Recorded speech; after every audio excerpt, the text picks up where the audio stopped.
Hello everyone, welcome to iDoBolt, and today we are going to start with a new topic, economic impact of British policies. जिस तरह हमने last time previous year question किए थे advent of Europeans कि किस तरह से Europeans India में आए, उन्होंने फैक्ट्री सेटअप करी, उसके बेसिस पे हमने 2-3 क्वेश्चंस करे थे प्रीवियस ईयर क्वेश्चंस। इसी तरह से हम इस टॉपिक पे आज करेंगे economic impact of British policies, right. So what are the contents for today's topic.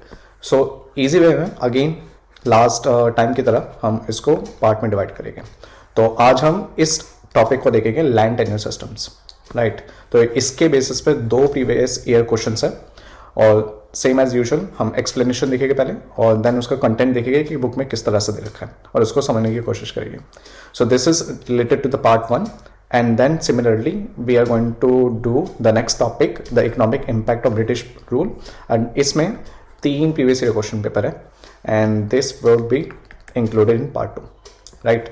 same explanation and content देखेंगे and last part 3 में वो छोटा रहेगा। क्यों वो छोटा इसलिए रहेगा क्योंकि एक प्रीवियस ईयर क्वेश्चन है और वो है पर्सनालिटी बेस, ठीक है, और उसका भी हम एक्सप्लेनेशन कंटेंट देखेंगे। आज के लिए हम पार्ट 1 स्टार्ट करते हैं, right. So before we start, here is the little bit introduction about me. So you can say I'm Sudhanshu Gautam and I'll be here for a one-on-one mentorship for you all. So यहाँ पर अभी हमने छोटा सा initiate किया है previous year question for the history, क्योंकि काफ़ी स्टूडेंट्स घबरा जाते हैं हिस्ट्री के क्वेश्चंस देख के, तो उसको ईजी करने के लिए ये प्रोग्राम स्टार्ट किया about for the previous year question. But apart from the history, I'll take care for the geography subjects, anthropology for the option, and timing आपको पता ही है 5 to 6 रहेगी ओनली, राइट।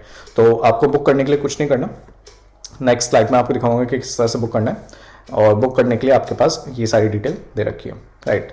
सो आपको बुक करने के लिए ज़्यादा कुछ नहीं करना, सिर्फ साइन अप करना है एडोबोल्ट की वेबसाइट पे जाके, and then you have to just find the mentor by putting the name of the mentor, whoever you know, and then select the book timing. Simple. In the third step, you can see that you can simply select the book timing, right?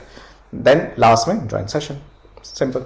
ठीक है, चलो अब start करते हैं, but उससे पहले एक और चीज, there is a surprise for you all. So you can see the Edubolt app both on the iOS store and the Google Play Store. So simply you have to just search whatever the mobile devices you have, चाहे iPhone हो चाहे Android हो, आपको बस search करना है Edubolt app and simply you can just download to get the 101 mentorship for the UPSC, right. And जैसे website पे आप सर्च करते हो, सिमिलरली आपको ऐप पे भी सर्च करना पड़ेगा, डिटेल इजी है। Okay, let's start with the first question जो कि कब आया था, यहाँ पर आप देख सकते हो। This question came in 2024, last year ही आया था question, right. And you are preparing for the 2025 prelims, so it's good that we are actually covering the last year previous year question paper as well. So आपको already पता है कि हम part 1 में land tenure system topic की practice कर रहे हैं। तो इस टॉपिक में आप देख सकते हो कि पहला क्वेश्चन सिंपल है, with reference of revenue collection by Cornwallis consider following statements. So they have given you the 2 statements. First statement is saying under the Ryotwari settlement, under the Riyothwari settlement of revenue collection, the peasants were exempted from revenue payment in case of bad harvest or natural calamities, ठीक है। Second statement कह रहा है under the permanent settlement in Bengal, if the zamindar fail to pay his revenue to the state on or before the fix date, he would be remove from his zamindari, ठीक है। इसको थोड़ा easy करते हैं, मैं एक्सप्लेन कर देता हूँ कि फर्स्ट स्टेटमेंट और सेकंड स्टेटमेंट क्या करें, even though it is very easy, it is very understandable for everyone who is actually preparing for this prelims. First statement कह रहा है कि रियोथवारी सेटलमेंट में जो रेवेन्यू कलेक्शन करते थे, क्या पेजेंट्स को उस टाइम एग्जाम कर दिया जाता था कि मना कर दिया जाता था कि हम रेवेन्यू कलेक्ट नहीं करेंगे अगर आपके बैड हार्वेस्ट हो गया या फिर नेचुरल कैलेमिटीज आ गई। ये फर्स्ट स्टेटमेंट कह रहा है। और दूसरा स्टेटमेंट है under the permanent settlement in Bengal, अगर जमींदार फेल हो जाता था किसी तरह, अगर कोई भी जमींदार फेल हो जाता था रेवेन्यू ना दे पाने पर डेट से पहले या उसी डेट पर ही, क्या उसको हटा दिया जाता था फ्रॉम हिज जमींदारी पोस्ट, ठीक है।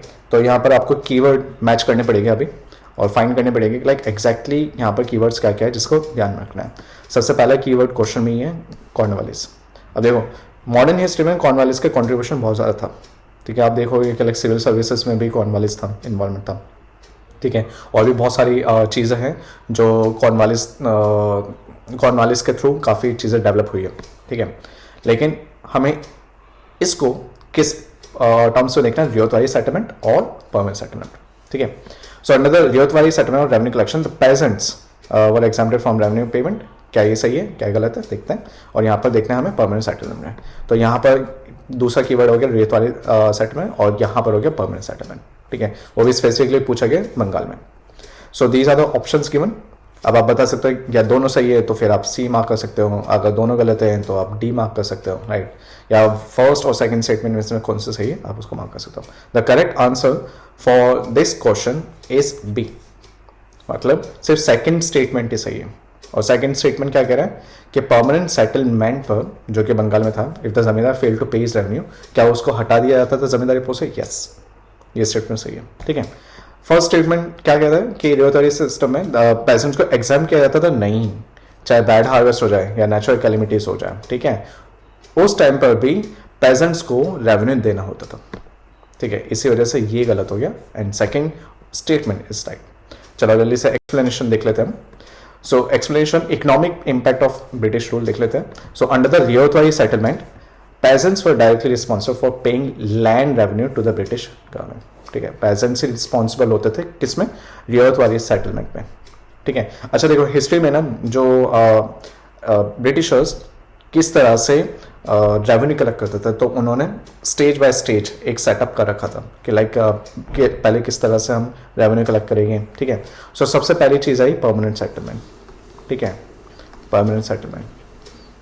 अब ये चला नहीं, ठीक है, ये चला नहीं, तो क्या दूसरा सेटलमेंट लिखा है? रियोतवारी सेटलमेंट, ठीक है। और ये भी नहीं चला, अगर ये भी बाद में चेंज हो गया था, ठीक है। और उसके बाद क्या लिखा है? महालवारी, ठीक है। इन दोनों में ये डिफरेंस है, रियोतवारी और महालवारी में।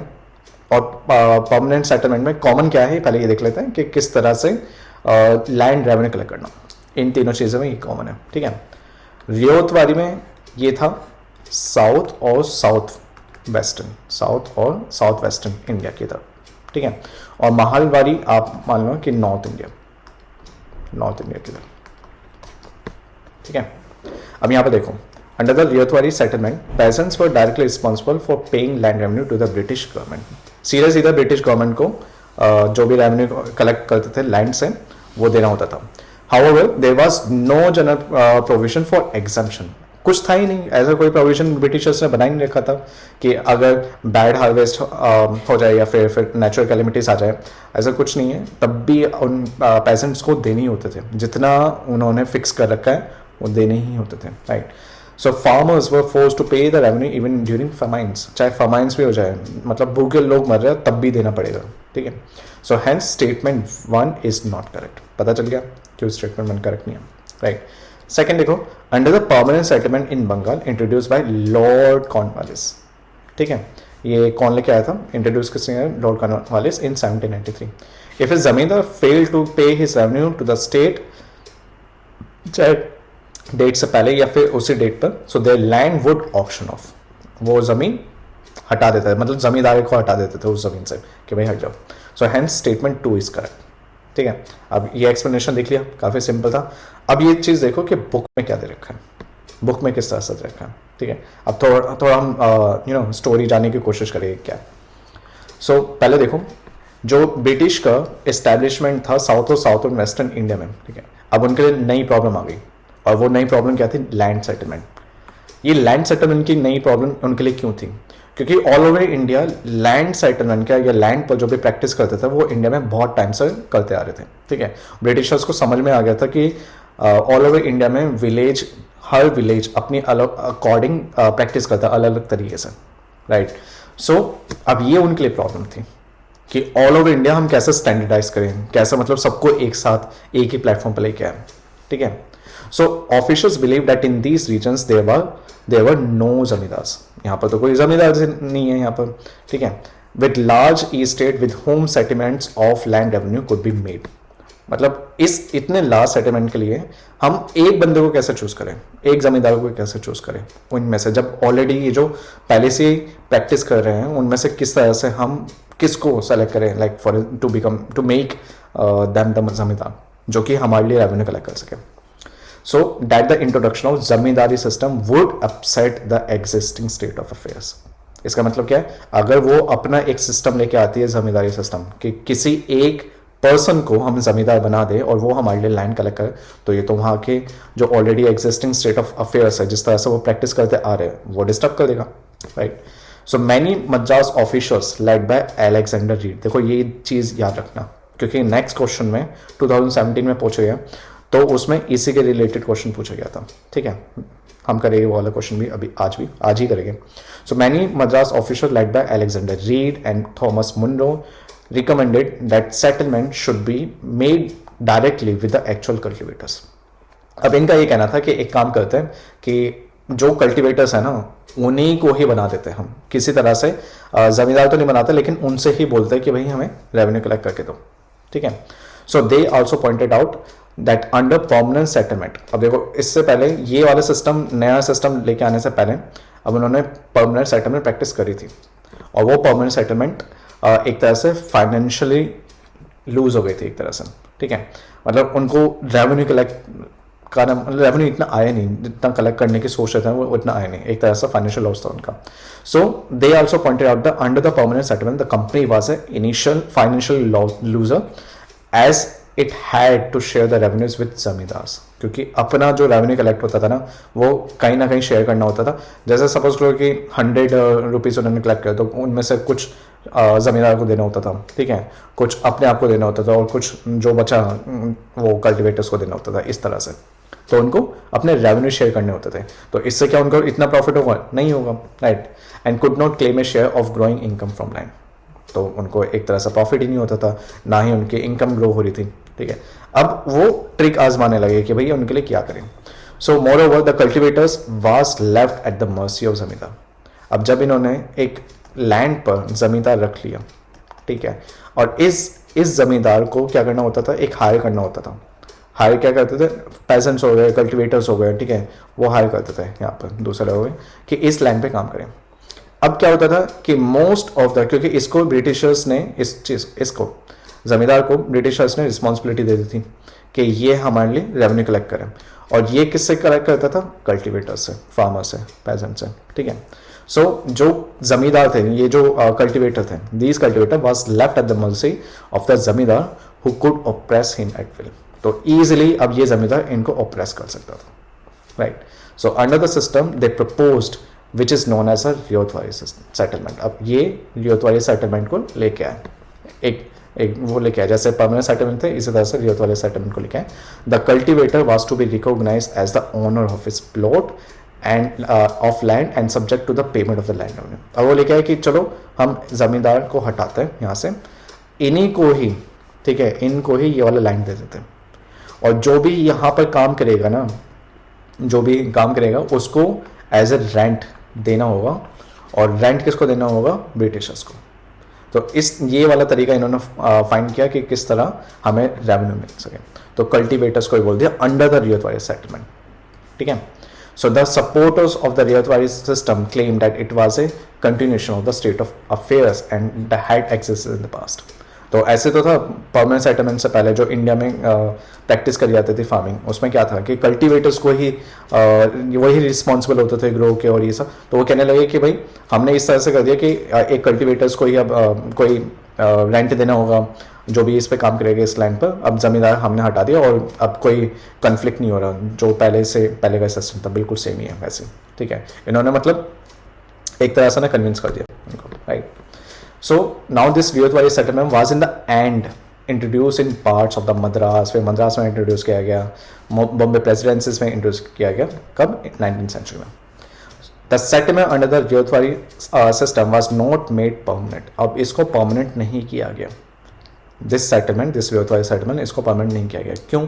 क्योंकि ये डिमांड के अकॉर्डिंग अपना जो रेवेन्यू है ना वो कलेक्ट करते थे, और इसको रिवाइज भी किया जाता था आफ्टर 20 to 30 ईयर्स, ठीक है। अगर ज़्यादा डिमांड आ गई तो फिर ज़्यादा रेवेन्यू कलेक्ट करेंगे, कम डिमांड आई तब भी उनको लेना देना नहीं है इस चीज़ से, ठीक है। सो तभी उस टाइम उन्होंने परमानेंट नहीं किया था उस time. The Ryotwari settlement did not bring into existing a system of peasant ownership, ठीक है। अब ये जो रियोतवारी सेटलमेंट लेके आए ना, अब इसमें क्या हुआ कि लाइक जो पेजेंट की ऑनरशिप होती थी ना, वो नहीं लेके आए इसमें सीधा लेके आए कि भाई एज अ रेंट तुम्हें एक तरह से रेंट देना है, कि हम तुमसे टैक्स नहीं ले रहे, मतलब टैक्स एक तरह से कलेक्ट तो कर ही रहे थे ना रेवेन्यू, अब उसको टैक्स का नाम दो या रेंट का नाम दो, बात तो एक ही है ना, right. So the peasant soon discovered that the large number of zamindars had been replaced by one giant zamindar. अब पेजेंट को समझ में आ गया कि भाई जमींदार तो अब है नहीं इस पे, अब बाकी जो पेजेंट है, कल्टिवेटर्स है, ठीक है, वो आएंगे और इस लैंड पे काम करेंगे, और जो भी रेंट आएगा इसका वो किसको देना होगा, वो ब्रिटिशर्स को देना होगा. और जल्दी ही उनको समझ में आ गया कि ये हमें ना, मतलब एज लाइक हमें जो पहले से सिस्टम चला आ रहा था, जो एग्जिस्टिंग स्टेट ऑफ अफेयर्स था, अब उनको तो अच्छा लगा कि भाई हाँ ठीक है, अच्छी बात है कि जो पहले से चला आ रहा है बस वही हम काम कर रहे हैं, पर रेंट अलग से दे रहे हैं. उनको जल्दी समझ में आ गया कि जो जमींदार को रिप्लेस किया है ना, वो इसलिए किया है ताकि ब्रिटिशर्स के हाथ में डायरेक्ट पैसा जाए, ठीक है. तो it means the state here it is the government, और गवर्नमेंट उस टाइम किसके अंडर थे ड्यूरिंग 19th सेंचुरी, ब्रिटिशर्स के हाथ में, ठीक है. In fact, the government later openly claimed that the land revenue was rent. देखो रेंट बोला है कि भाई रेंट है, ठीक है, and not a tax. Then people were confused कि अच्छा ये रेंट है, हम टैक्स नहीं दे रहे हैं, टैक्स नहीं दे रहे हैं, it's a good thing, but rent तो दे रहे हैं ना. द रियोट्स क्या होते हैं, पेजेंट, इंडियन पेजेंट्स को रियोट्स बोलते हैं. The ryots rights of ownership of इस लैंड वर आल्सो नेगेटेड. और जो एक पेजेंट का एक खुद का लैंड पर राइट होता था ना पहले, मतलब ऐसा होता था कि जो पेजेंट्स, इंडियन पेजेंट जिस लैंड पर काम करते थे वो ओनरशिप मिल जाती थी उसको, ठीक है. अब वो छिन गया क्योंकि उसको रेंट ही देना पड़ रहा है, right. Okay, by 3 other factors, और भी 3 फैक्टर थे, राइट. पहला, in most areas the land revenue fix was exorbitant. Most areas में जो लैंड रेवेन्यू कलेक्ट करते थे ना वो बहुत ज़्यादा था, और रियोत के पास बहुत ही कम बचता था, बहुत ही कम उसको मेंटेन करने के लिए, इवन बेस्ट सीजन में भी, ठीक है. जैसा एग्जांपल देख लो, बंजास में the government claim was fix as high as 45 to 55%, इतना हाई. और जो कल्टिवेटर है, अब एक बार बताओ ना, एक लैंड पर कल्टिवेटर्स काम कर रहे हैं, इस लैंड को यहाँ पर क्रॉप ग्रो करने के लिए अब उसको कितनी चीज़ें चाहिए, और उस टाइम पर ऐसे लाइक कुछ सिस्टम तो था नहीं, लाइक हार्वेस्टिंग का सीजन पे ही डिपेंड करते थे कि अच्छी बारिश हो जाएगी तो फिर ग्रो अच्छा हो जाएगा, ठीक है. बाकी तो मेहनत तो इसी की होती थी ना. और जो ब्रिटिशर्स होते थे वो सीधा रेंट कितना देते थे, 45 to 55%. और काम कौन कर रहे हैं, मेनली यही लोग तो कर रहे हैं, कल्टिवेटर्स तो पैसा, ठीक है, of gross production in the earlier settlement. And this situation was nearly as bad in Bombay, ठीक है. ये तो पहला फैक्टर हो गया. दूसरा factor, the government retain the right to enhance land revenue at will. अब गवर्नमेंट क्या करती थी, मतलब वही ब्रिटिशर्स क्या करते थे, अब एक राइट आ गया उनका कि भाई हम कभी भी लैंड रेवेन्यू बढ़ा सकता अपने अकॉर्डिंग. वही चीज़ होगी कि भाई उनको दबाना किसी तरह से, इनको ज़्यादा का ज़्यादा बेनिफिट नहीं देना इनको कल्टिवेटर्स को, right. And third, the ryot had to pay revenue even when its produce was partially or wholly destroyed by drought of floods. और ये ड्रॉट ऑफ फ्लड्स क्या हो गया, नेचुरल कैलेमिटीज हो गए, फमाइंस हो गया, ठीक है. फमाइंस वैसे इसमें आएगा नहीं, बट कह सकते हैं कि नेचुरल कैलेमिटीज हो गया, बैड हार्वेस्ट हो गए. तो यही तो पूछा था, यही स्टेटमेंट तो पूछे थे क्वेश्चन में, राइट. ओके, चलो. सो अब जब रियोत वाली सेटलमेंट चला था, both the zamindari and the ryot वाली सिस्टम्स डिपार्टेड फंडामेंटली. अब दोनों अलग हुए. पहले एक तरह से एक ही हुआ करता था, अब इतना भी एक नहीं, लेकिन थोड़ी चीज़ें प्रैक्टिस सिमिलर ही थी. अब टोटली अलग कर दिया ब्रिटिशर्स ने, जिस तरह से रियोत वाली सेटलमेंट लिखे हैं. Departed fundamentally from the traditional land systems of the country. और किससे अलग हुए, जो उनका ट्रेडिशनल लैंड सिस्टम था, जिस तरह से पहले परमानेंट सेटलमेंट लाने से पहले जैसे प्रैक्टिस करते थे, उससे टोटली अलग कर दिया दोनों को, जमींदारी सिस्टम में भी, रियोत वाली सिस्टम में भी. The British created a new form of private property. एक प्राइवेट प्रॉपर्टी की तरह लैंड को, मतलब लीज पे दे रहे हो भी, उन्होंने एक प्राइवेट प्रॉपर्टी की तरह उस लैंड को क्रिएट करने की कोशिश करी, in such a way that the benefit of the innovation did not go to the hand of the cultivators.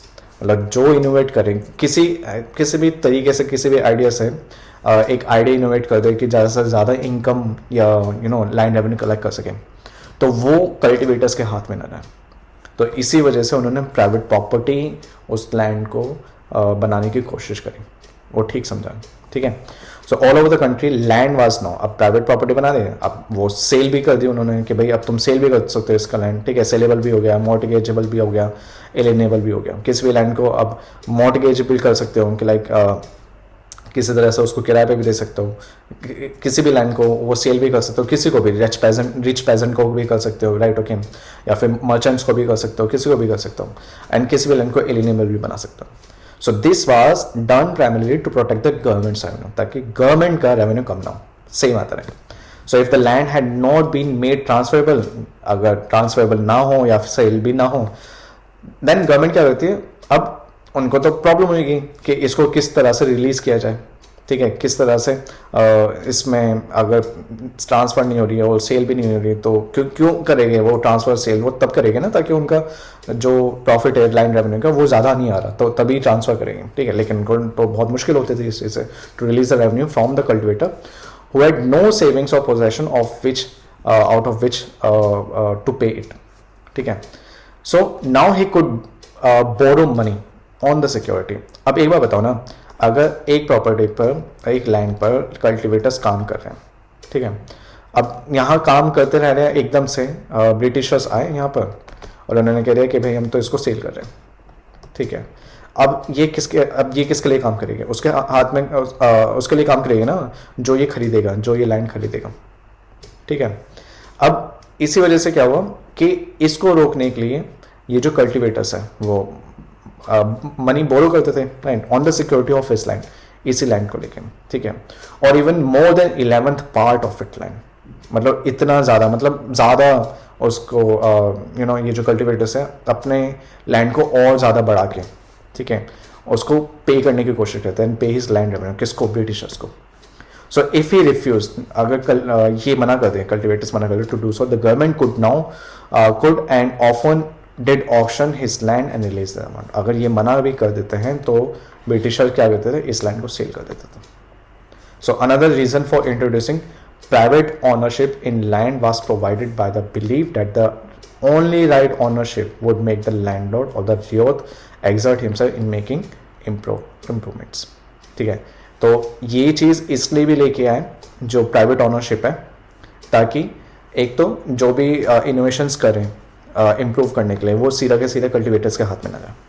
ठीक है, and they can choose, they would make the landlord or the ryoth exert himself, landlord को भी इतना फायदा ना हो और वहाँ के peasants को भी फायदा ना हो. The conditions of the cultivators in the ryoth valley and the mahal valley areas was no better. बहुत खराब हो गई थी. आप देख ही रहे हो किस तरह से इन्होंने खराब करी ब्रिटिशर्स ने. So here the government took the place of the जमींदारीज and levied excessive land revenue. जमींदारी को हटा के खुद ले लिया, लैंड ले लिया, और देखो किस तरह से उसको ज़्यादा से ज़्यादा प्रॉफिट अर्न करने के लिए, रेवेन्यू कलेक्ट करने के लिए क्या क्या ट्रिक आप मारे थे. Which was in the beginning fix as high as 1/3 to 1/2 of the produce. ठीक है, इतना मतलब जो भी, एक तो लैंड का रेंट, ठीक है, अब जो भी प्रोड्यूस करोगे उसका कितना 1/2 या 1/3 अब उनको भी देना पड़ेगा उसका. ठीक है, heavy assessment of land was one of the main causes. अब इतना बर्डन आ गया पेजेंट्स के पास, कल्टिवेटर्स के पास, कि वो कैसे उस लैंड को बचाएं. ठीक है, बहुत बर्डन आ गया था. तो इसी वजह से अब धीरे धीरे कल्टिवेटर्स और जो इंडियन पेजेंट्स है वो पॉवर्टी की तरफ धकेले जाने लगे, and the deterioration of the agriculture in the 19th century. तो ब्रिटिशर्स रिस्पॉन्सिबल थे एग्रीकल्चर प्रैक्टिस को डेटोरेट करने के लिए. Gradually the cultivators in the ryoth valley and the mahal valley areas sank deeper and deeper into debt. अब बिल्कुल depth पे आ गए वो लोग, and more land pass into the hands of, और वो जो लैंड था कल्टिवेटर जिस पे काम करते थे, ठीक है, वो किस किस के पास जाने लगा, मनी लैंडर्स के पास जाने लगा, मर्चेंट्स के पास जाने लगा, रिच पेसेंट्स के पास जाने लगा, and other moneyed classes, rich लोग खरीदने लगे. And the process was repeated in the zamindari areas where the tenants lost their tenancy right. जो टेनेंट्स से जिस पे काम करते थे वो अपने राइट्स खोने लगे, right, and were ejected from the land और बिकम सब tenants of the money lender. और उन्हीं के ही लैंड को, जिस लैंड पर वो काम करते थे, अब किसी और ने ले लिया वो लैंड, तो वहाँ से उनके टेनेंसी राइट्स में हटा दी. ठीक है, और उनको सब टेनेंट्स भी बना दिया और मनी लैंडर के, या फिर उनको रिमूव भी कर दिया वहाँ से, किसी और को लिया कल्टिवेटर्स को. So this permanent settlement in North Madras and Ryoth Valley settlement in the rest of the Madras were equally harsh on the local जमींदारी. वो तो हमें पता ही चल रहा है जितनी अभी तक डिस्कशंस करेंगे कितना हार्ड था लोकल जमींदार्स के लिए. So in the Ryoth Valley areas too, the system of landlord or tenant relations spread gradually. मतलब जो लैंडलॉर्ड और टेनेंट का रिलेशन था वो दूर होता चला गया. As we have seen above, more and more land passed into the hands of the money lender merchants and rich peasant who usually got the land cultivated by tenants. ठीक है, तो इस तरह से हमें बुक में दे रखा है. आई होप दैट ये वाला जो क्वेश्चन के पीछे क्या स्टोरी या फिर इंफॉर्मेशन थी वो ईजिली समझ में आ गई आपको. ठीक है, थोड़ा डिफिकल्ट था, कॉम्प्लिकेट भी था, बट मैंने काफ़ी ईजी लैंग्वेज में बता के कोशिश करी इसको सिंप्लीफाई कर उसको. Now let's move to the next question from the same topic, land tenure system. ठीक है, बहुत ईजी सा क्वेश्चन दे रखा है. देखो, who among the following was were associated with the introduction, ये रहा कीवर्ड, इंट्रोडक्शन ऑफ रियायत वाली settlement in India and during the British rule. अब देखो, ब्रिटिश रूल उसने ये तो नहीं बोला कि 19th सेंचुरी में 18th सेंचुरी, ऐसा कुछ नहीं बोला, बस इसने बोला ड्यूरिंग द ब्रिटिश रूल. अब अगर वो बोल भी देता तो हमें फिर ये देखना होता कि भाई कौन कौन से उस टाइम जो ब्रिटिश रूलर थे इनमें से कौन कौन से उस स्पेसिफिक टाइम पीरियड में प्रेजेंट थे. लेकिन ऐसा उसने बोला नहीं. अगर क्वेश्चन इजी करना होता वो बता देता कि इस ड्यूरिंग दिस सेंचुरी, ऐसे कर देता. अब ये रहे option, Lord Cornwallis, Alexander Read and Thomas Munro. अभी हमने पीछे देखा 2024 का क्वेश्चन था और ये वाला क्वेश्चन आया हुआ है 2017 में. अभी हमने पीछे देखा कि रियायत वाली सेटलमेंट में लॉर्ड कॉर्नवालिस की बात करी तो most of you will say sir Lord Cornwallis. ठीक है, लेकिन अभी तो हमने इसकी बात ही नहीं करी. और यहाँ पर जो कीवर्ड है वो है इंट्रोडक्शन. तो रियायत वाली सेटलमेंट कौन लेके आया था, किसने इंट्रोड्यूस किया था? The correct answer for this one is C, Alexander Read and Thomas Munro. ठीक है, चलो एक्सप्लेनेशन देख लेते हैं, धीरे धीरे समझ में आ जाएगा. So in the British territories in the south a new system that was devise came to be known as the Ryotwar or Ryotwari. अभी हमें रियायतवारी के बारे में ही पढ़ा, रियायतवारी सेटलमेंट. अब आपको आइडिया लग रहा होगा कि हाँ अभी हम वही पढ़ने वाले हैं. ठीक है, इट्स अ गुड थिंग कि पहले हमने 2024 क्वेश्चन किया, हमने थोड़ी डिटेल देख ली, अब 2017 में देखें. इवन दो कुछ इन्फॉर्मेशन रिपीट होगी लेकिन अब और ईजिली समझ में आ जाएगा. Right, so it was tried on a small scale by captain Alexander Read in some of the areas that were taken over by the company after the wars with Tipu Sultan. तो Alexander read ही था जिसने introduce किया था permanent settlement का तरीका, और after war with Tipu सुल्तान ये start कर दिया गया था. किसने स्टार्ट किया था? Alexander Read. Subsequently develop by Thomas Munro, और थॉमस मुनरो ने इसको फर्दर डेवलप किया. This system was gradually extended all over South India. Lord Cornwallis was associated with zamindari and permanent settlement. ठीक है, और जो क्वेश्चन पूछा गया था वो रियायतवारी सेटलमेंट के बारे में था. Hence C option is correct, मतलब Alexander Read and Thomas Munro. अब हम इसको जल्दी से देख लेते हैं कि बुक में किस तरह से दे रखा है. अब बुक की बात करोगे कि लाइक सर ये वाला कंटेंट बुक में, क्योंकि हम मॉडर्न हिस्ट्री पढ़ रहे हैं तो स्पेक्ट्रम काफ़ी है. हाँ स्पेक्ट्रम काफ़ी है, लेकिन कुछ चीज़ें एनसीईआरटी में ही क्यों ना. अब जैसे कि इसका अलेक्जेंडर रीड और थॉमस मुनरो के बारे में पूरी स्पेक्ट्रम में इतना डिटेल में नहीं दे रखा. और इवन दो एनसीईआरटी पे देखोगे क्लास 8 की तो उसमें भी ज़्यादा नहीं दे रखा, थोड़ा सा दे रखा है, लेकिन वही थोड़ी इन्फॉर्मेशन बहुत इंपॉर्टेंट है इस क्वेश्चन को सॉल्व करने के लिए. राइट, चलो देख लेते हैं. In the north western provinces of the Bengal presidency most of this area are now Uttar Pradesh. आज के टाइम में इसको उत्तर प्रदेश कहता है. And Englishman called Holt Mackenzie devise a new system which came into effect in 1822. एक न्यू सिस्टम लेके आए. ठीक है, अब यहाँ पर देखना कि किस तरह से हम बात करेंगे. राइट, सो लैंड सेटलमेंट या फिर परमानेंट सेटलमेंट, इसके बारे में एक न्यू सिस्टम लेके आया. कौन लेके आया? Holt Mackenzie. ठीक है, he felt that the village was an important social institution for the people of India, especially in the North India, and needed to be preserved. कि भाई इस प्रैक्टिस को प्रिजर्व रखो, तुम किसी तरह से चेंज मत करो. Under his direction, the collectors went from village to village. वो घूमे. ठीक है, उन्होंने इंस्पेक्ट किया लैंड को, उन्होंने मेजर भी किया फील्ड को, और रिकॉर्ड किया कि उनके कस्टम्स क्या क्या है, उनके राइट्स क्या क्या है डिफरेंट ग्रुप्स के. Right, okay. Then the estimated revenue of each block, उन्होंने एस्टिमेट भी कर लिया कि इस वाले लैंड से हम कितना कलेक्ट कर सकते हैं. Within a village was added up to calculate the revenue that each village, जिसको हिंदी में महल भी कहता है. ठीक है, हैड टू पे, कि कितना कितना हम रेवेन्यू कलेक्ट कर सकते हैं और कौन कौन सा विलेज हमें कितना देगा. This demand was to be revise periodically, not permanently fix. जैसे हमने पिछले वाले क्वेश्चन में जब हमने कंटेंट देखा था उसमें कितना देखा था, 20 to 30 ईयर्स रिवाइज किया जाता था. हर 20 और 30 ईयर्स में इसको रिवाइज किया जाता था. The charge of collecting the revenue and paying it to the company was given to the village headman rather than the जमींदार. और जो कलेक्ट करेगा ब्रिटिशर्स के लिए, कंपनी के लिए, वो कौन होता था? विलेज का हेडमैन। यहाँ पर अभी जमींदार नहीं आए, ठीक है। So this system came to be known as Mahalwari settlement, इसी को ही माहलवारी सेटलमेंट कहते हैं, ठीक है। जहाँ पर विलेज हेडमैन आ गया ना, वहाँ पर माहलवारी सिस्टम आ गया, ठीक है। क्यों विलेज हेडमैन? क्यों? क्योंकि विलेज को कहते हैं महल, हमने ये देखा था महल, ठीक है। महल के बोल रहा हूँ, महल बोल रहा हूँ। In the British territories in the south, there was a similar move away from the idea of permanent settlement. लेकिन अगर, क्योंकि ये जो माहलवारी सेटलमेंट है ना, ये नॉर्थ की तरफ था, लेकिन सिमिलर चीज हमने साउथ की तरफ देखी, उसको कहते हैं रियायत वाली सेटलमेंट।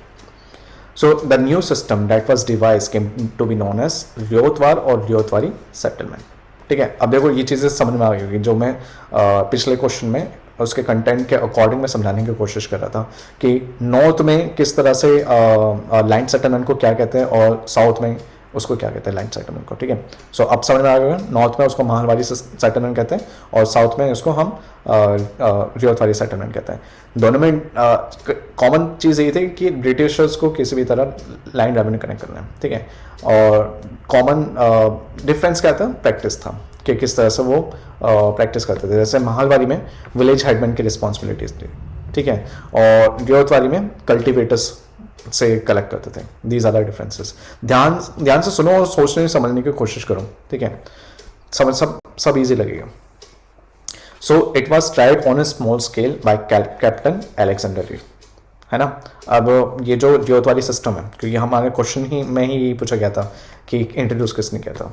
सो एक स्मॉल स्केल पर साउथ में कैप्टन अलेक्जेंडर रीड के थ्रू इसको प्रैक्टिस करी in some of the area that were taken over by the company after the wars with Tipu Sultan, क्योंकि टीपू सुल्तान को हरा दिया था, उनका लैंड कैप्चर कर लिया था और वहां पर प्रैक्टिस करी। Subsequently developed by Thomas Munro, और थॉमस मुनरो ने डेवलप किया। This system was gradually extended all over South India, और इसी प्रैक्टिस को, रियायतवारी सिस्टम सेटलमेंट को all over India, all over South India में फिर डेवलप किया गया, एक्सटेंड भी किया गया। Alexander Reed and Munro felt that in the south there were no traditional zamindars, ठीक है, जो हमने पिछले क्वेश्चन में एक्सप्लेनेशन देखा, उसी वही सिमिलर चीज ही कह रहा है यहाँ पर कि यहाँ पर कोई जमींदार नहीं जैसे नॉर्थ में था, right. So the settlement they argued had to be made directly with the cultivators, कि यहाँ पर एक काम करेंगे हम रियायत से ही या फिर कल्टिवेटर से ही कलेक्ट करेंगे, who right till the land for generation, जो मतलब काम करे आ रहा है उसी लैंड पर। So their fields had to be carefully and separately surveyed before the revenue assessment was made. कि रेवेन्यू कितना आएगा कितना नहीं आएगा, तो बहुत केयरफुली ऑब्जर्व करो और सर्वे करो कि कितना आना चाहिए वहाँ से। Munro thought that the British should act as a paternal father figures protecting the ryots under their charge, क्योंकि वहाँ के लोग बहुत टाइम से प्रैक्टिस करे आ रहे थे, तो उन्होंने बोला कि भाई इसको काफ़ी ध्यान से देखो, ऐसा लगे फादर फिगर के लाइक रियोस को कुछ ना हो, right. So moreover, neither the रियायत nor the जमींदार, neither the रियायत, वहाँ के जो पेजेंट थे और जमींदार भी, would do anything to improve cultivation, कि भाई वो improve ना करें किसी भी तरह cultivation को, sorry, like वो would do anything to improve cultivation, मतलब cultivation करने के लिए कुछ भी करें, improve करने के लिए कुछ भी करें। When they did not know what the next year assessment would be or would be the next year revenue collector, लेकिन बस उनको ये नहीं पता नहीं चलना चाहिए कि लाइक हम कितना कलेक्ट करने वाले हैं उनसे।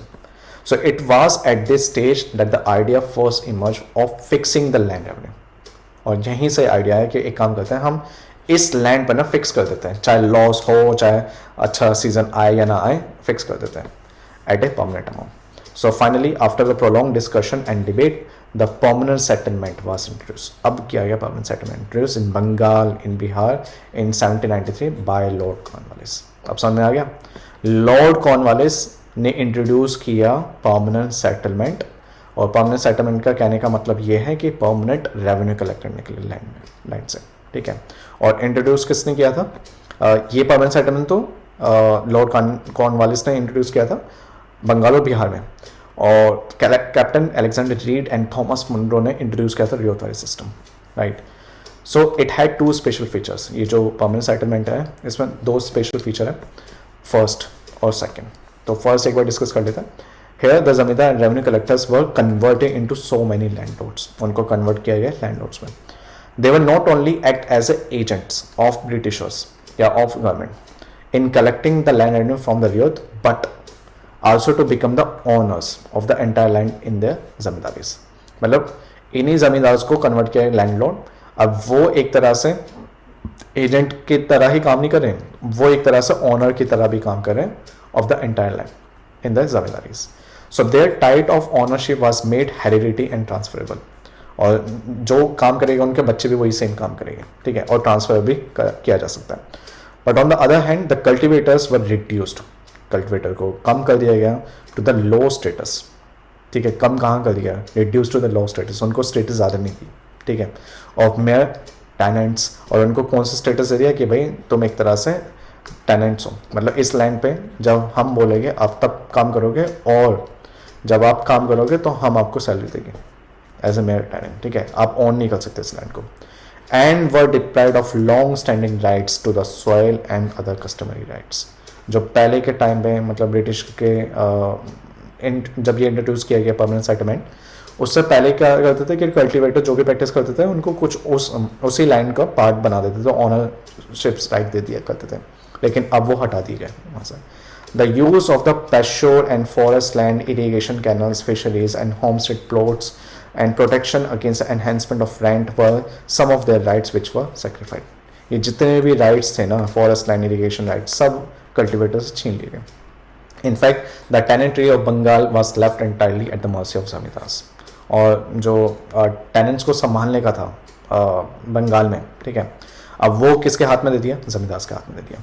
So this was done so that the zamindars might be able to pay in time, okay? ताकि जमींदार कलेक्ट कर सके. वैसे तो एज ए लैंडलॉर्ड एक्ट कर रहे थे, लेकिन देखो ना ब्रिटिशर्स कितने चालू थे कि उनको एक सिंबल दे दिया कि लाइक अब तुम लैंडलॉर्ड हो, ठीक है. अब इन्हीं को ही इस तरह से बनाएगा, इवन दो आप देख रहे हो कि कितनी सारी रिस्पॉन्सिबिलिटी दे दी गई. क्यों? ताकि सिर्फ जमींदारी से देखें, ये लैंडलॉर्ड से देखें कि किसी तरह कल्टीवेटर से ये पैसे इकट्ठे कर सकें, ठीक है, उन्हीं को ही ये काम दे दिया गया. And they have to pay on time, they pay in time the exorbitant land revenue demand of the company. तो ये तो फर्स्ट फीचर हो गया. Second, the zamindaris were to give 10th 11th of the rental they derive from the peasantry to the states. ओ भाई 10th 11th मानो कितना part हो गया, मतलब 11th आप करोगे तब तो ये तो पूरे का पूरा ही हो गया. उसका सिर्फ छोटा सा मतलब 10th 11th, बाकी 1/11 कहाँ रहेगा, खुद के लिए रहेगा. बाकी ये किसको देना पड़ेगा, ब्रिटिशर्स को देना पड़ेगा. So the zamindaris were to give 10th 11th of the rental they derive from the peasantry to the state. Britishers को रहेगा. और उनको कितना मिलता था खुद को, जमींदार को 1/11 फॉर देमसेल्व्स. 1/11 में कल्टिवेटर्स को भी देना है, तो कल्टिवेटर्स को कितना मिल जाएगा, कुछ भी नहीं मिलेगा. But the sums to be paid by them as land revenue were fixed is perpetuity. So, if the rental of a zamindar's estate increased due to extension of cultivation and improvement in agriculture, suppose करो कि rent बढ़ा दिया गया, ठीक है, किसी भी जमींदार के estate का, क्यों? ताकि वो improve कर सकें in agriculture और इस capacity to extract more from his tenant, या फिर ज़्यादा से ज़्यादा, क्योंकि जो ग्रो करेगा क्रॉप ग्रो होगी ज़्यादा से ज़्यादा, अच्छे क्रॉप हो जाएगा सीजन टू सीजन, ठीक है, उससे और कलेक्ट कर सकते हैं.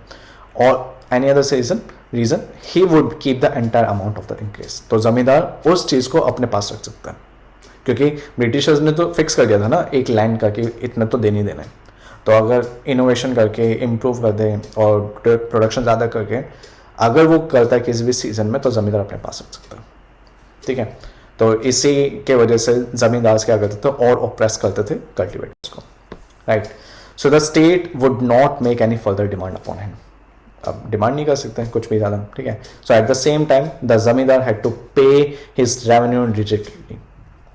जमींदार को देना ही होता था रेवेन्यू ब्रिटिशर्स को, जो परमानेंट था, जो फिक्स था, on the due date. Even अब देखो जो क्वेश्चन था ना हमारा 2024 में, वो भी यहाँ पर कवर हो गया. अगर क्रॉप फेल हो जाती है, ठीक है, क्रॉप फेल हो जाती है या कोई अदर रीजन भी हो, his lands were to be sold, ठीक है. The initial fixation of revenue was made arbitrarily, कि जो फिक्स कर गया था अमाउंट के इस लैंड से इतना ही अमाउंट आना चाहिए, तो वो तो जल्दबाजी में किया गया था, उन्होंने इतना असेस नहीं किया था, without any consultant with the zamindars. So the attempt of the officials was to secure the maximum. और ऐसा अटेम्प्ट क्यों किया गया, ताकि वो मैक्सिमम से मैक्सिमम प्रॉफिट ले सके Britishers. As a result the rates of revenue were fix very high. अब उन्होंने क्या किया कि ज़्यादा से ज़्यादा और कलेक्ट करने लगे उस लाइन पर. बताया था ना कि 20 to 30 ईयर्स में रिवाइज होते थे, बढ़ा दिया उन्होंने. So John Shore, the man who plan the permanent settlement and later succeeded by Cornwallis as a governor general, calculate that if the gross produce of Bengal be taken as 100. अब देखो यहाँ example दे रखा है कि एक मतलब एज्यूम कर लेते हैं कि पूरा को पूरा जो ग्रोस प्रोड्यूस होगा एक लैंड पर बंगाल में 100 ले लेते हैं. द गवर्नमेंट क्लेम 45, तो गवर्नमेंट के पास 45 पोर्शन चला जाएगा. Zamindars and the intermediates below them receive 15 and the remaining 40% with the actual cultivators. ठीक है, तो इस तरह से ब्रिटिशर्स ने जो कल्टिवेटर्स के साथ इतना मतलब उनको इतना ऑप्रेस किया है, फिर ज़मींदार के थ्रू या लैंड लॉर्ड के थ्रू उनको इतना ऑप्रेस किया है, तो लास्ट में जो सफ़र था वो कौन था? कल्टिवेटर. ज़मींदार भी इतना सफ़र नहीं था जितने कल्टिवेटर का. सो this was the discussion of the 2 questions of the previous year question 2024-2017. और हमने इस जो 2 क्वेश्चन डिस्कस किए वो लैंड टेन्योर सिस्टम्स के टॉपिक पर डिस्कस किए. ठीक है, so this was the part 1. So part 2 में हम फर्दर दूसरे टॉपिक का डिस्कस करेंगे questions. So again I would like to tell you like ActoBolt app is actually available on Apple App Store and Google Play Store, so you can just go and download this app. So that's it for today. So I'll see you in the next part. Bye. Enjoy.